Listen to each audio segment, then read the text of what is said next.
What if the person you fell in love with never actually existed? Not a cheater, not a liar in the usual sense. Something quieter than that. Something harder to name. A person who looked at who you were and built themselves into everything you had been looking for. This is Breakup Diaries. And this week, we're talking about the most sophisticated betrayal there is. The one where the weapon was how perfectly they seemed to know you. My name is Serena. I am 28 years old. I work in corporate communications, which means professionally I study how people present themselves versus who they actually are. I have done this for 6 years. I am good at it. I tell you this because I need you to understand. What happened to me does not happen to people who are not paying attention. It happened to someone who was paying very close attention indeed. It happened because Marcus was better at this than I was. I found him in a LinkedIn comment thread. Not a dating app, a professional discussion about workplace culture, the kind of thread where people say intelligent things to seem intelligent. He said something that was actually intelligent. I replied. He replied back. Within a week, we were talking every evening. Within 3 weeks, we met in person at a restaurant in Philadelphia, and he sat across from me and said 5 things in the first hour that I had never heard a man say unprompted. About his relationship with his father. About what he was actually looking for. About the therapy he had done and what it taught him. About the difference between being present and being available. About the kind of love he believed he was capable of now versus 3 years ago. I drove home and sat in my car and thought, either this man is exactly who he appears to be, or I am in serious trouble. I called my best friend and told her he seemed almost too good. She said, "Stop self-sabotaging, Serena." I believed her. I proceeded. If you are just joining this story, welcome to Breakup Diaries. My name is Serena.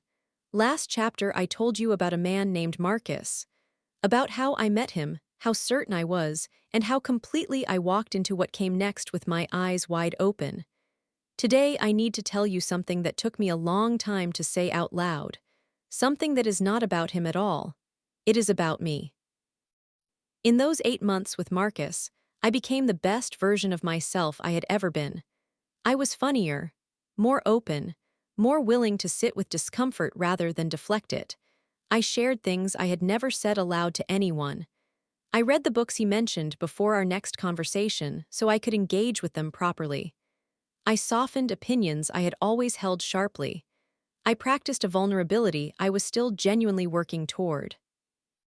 None of this felt dishonest at the time. It felt like growth. It felt like finally arriving somewhere I had always been trying to reach. What I understand now, and what I need you to sit with, because it is the uncomfortable center of this entire story, is that I was doing exactly what he was doing. Not with the same intent, not with the same awareness, but I was performing a version of myself calibrated to impress the person he was pretending to be. We were 2 mirrors facing each other, each reflecting a fiction, each calling it love. I wonder sometimes which of us was more deceived.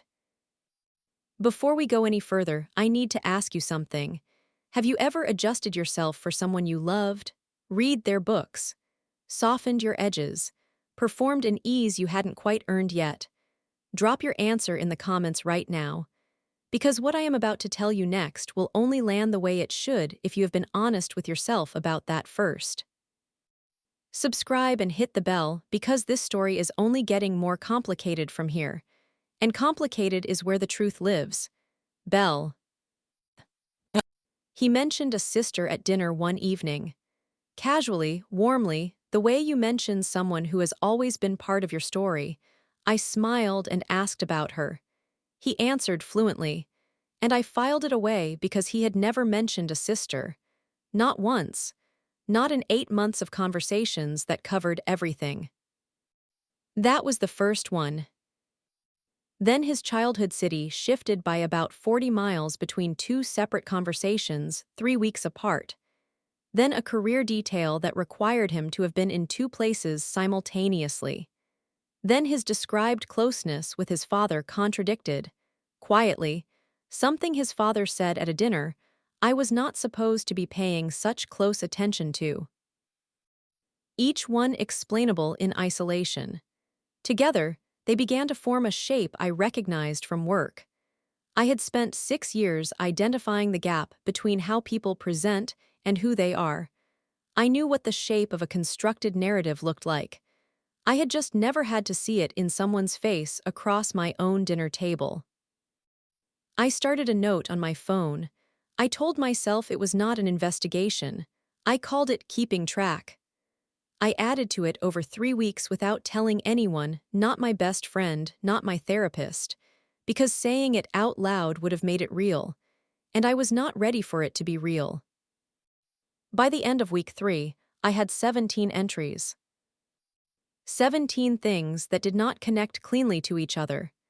17 cracks in a wall that had looked completely solid from a distance. And a name, a slightly different version of his name, that kept surfacing at the edge of a Google search I had not yet been brave enough to finish. I want to tell you what it feels like to be very good at reading people, and to suddenly, for the first time, turn that skill on someone you love.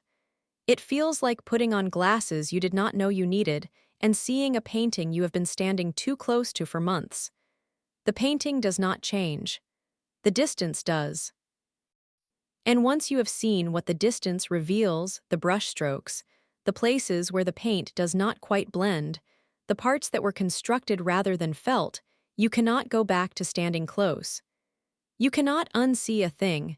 That is the specific hell of being perceptive in love. The name at the edge of the Google search was his name with one letter changed.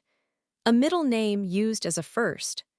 I found the account on a Tuesday evening, alone at my kitchen table. Glass of wine I had stopped drinking an hour earlier going warm beside my laptop. Same face. Different city. 2 years earlier. A life he had never mentioned arranged in photographs across a dormant profile. Friends I had never heard of. A neighborhood he had never placed himself in, and a woman. Tagged in photograph after photograph over the course of 2 years, the way you tag someone who is woven into the fabric of your daily life. I found her profile. I read her posts from 2 years ago the way you read something that is simultaneously about someone else and entirely about you. The same wonder I had felt in that restaurant. The same specific quality of disbelief at being so precisely known. The same, I have never met anyone like him, written in slightly different words. And then her last post about him. Short, undramatic, written without apparent bitterness, which made it worse. It said, "Sometimes the person you thought you knew turns out to be someone who only exists when they are being watched." She had written that 2 years before I found that LinkedIn thread. 2 years before I was the person being watched. I screenshotted it. I saved it in a folder I labeled work. I sat at my kitchen table for 40 minutes without moving. Not crying. Not angry. Just very, very still, the way you go still when you are rebuilding an entire structure in your mind from the foundation up, and you need to be careful not to knock anything over. I did not confront Marcus that night, or the next. I needed to understand what I was walking into before I walked into it. I had spent 6 years in communications learning that the most important part of any difficult conversation is knowing what you actually want from it. I asked myself what I wanted. The answer surprised me. I did not want an apology. I did not even want an explanation. I wanted to know one specific thing, just one, and I was terrified of the answer either way. I wanted to know whether any of it had been real. And I already understood, sitting at that kitchen table in the dark, that no answer he gave me was ever going to be enough to settle that question. I asked him to meet me anyway. I chose a coffee shop in a neighborhood neither of us had ever been to together. No history between us in the walls, no memory in the chairs. I arrived first. I ordered nothing. I placed my phone face down on the table with the screenshots underneath the black screen, present but not yet visible. He came in and looked at my face and knew immediately. I saw it, the professional reader in me clocked the microsecond of adjustment before he sat down, the almost imperceptible gear shift. And I thought, there it is, even now, even here, still performing. I showed him what I found. He looked at it for a long time, and then he said something I had not prepared for. He said, "I'm not going to tell you it isn't what it looks like." He told me he had grown up in a home where emotional intelligence was not modeled, it was absent, that he had studied it, deliberately, practiced it, built a version of himself that was the man he believed he was capable of becoming, and then led with that version, believing that performing it long enough would make it true. He had done it before. He knew how it had ended before. He had told himself this time was different because he had felt something real. The feelings were real, he said. The person having them was still becoming. I asked, and were her feelings real to you too? He did not say no. I left 17 minutes after I arrived. I sat in my car and I could not find a single clean emotion. Not anger, not grief, something worse than both. The specific paralysis of a question that has no answer that will ever be enough. I have replayed that conversation more times than I can count. And every single time, I arrive at the same place.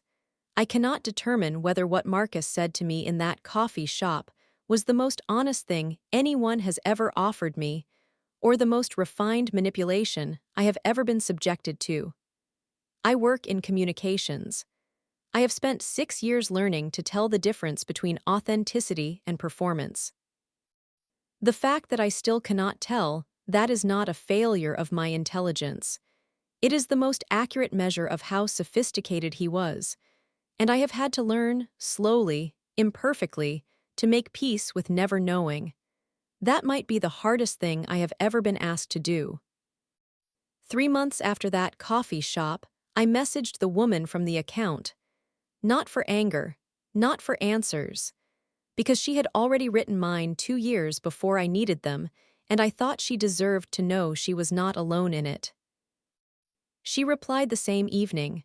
We talked for 2 hours. She was thoughtful and clear and completely without bitterness, which I recognized as something that had cost her a great deal to arrive at. At the end of the conversation, she said, "I spent a long time asking whether the feelings were real. I decided they were. I just chose a better home for them." I have thought about that sentence every day since. Here is what I know now on the other side of this. The woman I was in those 8 months with Marcus, more open, more present, more willing to be genuinely known, she did not come from him. He created the conditions. She came from me. That openness was always mine. It just needed somewhere to go. What I lost was not a self. What I lost was the certainty that I can accurately tell who is real. I am in therapy. I am learning to hold that uncertainty without letting it close me. Some days it is easier than others. But I read people for a living. And I know now, with more clarity than I have had about anything, that the most dangerous person in any room is not the obvious liar. It is the one who has studied you long enough to show you exactly what you most needed to see. I keep my eyes open anyway. That is the only answer I have found. It is not a perfect one, but it is mine. Before you go, I need to ask you the question I have been sitting with since that coffee shop. If the feelings were genuine on both sides, does it matter that the person who inspired them was performing? Is a real feeling still real if the thing that caused it was constructed? I do not have an answer. I have been living inside the question for months. Drop yours below. And if any part of this story felt like something you have experienced, the specific feeling of being loved for a version of yourself rather than yourself, this episode was made for you. I'm Serena. This is Breakup Diaries, and I will see you in the next one. Belle.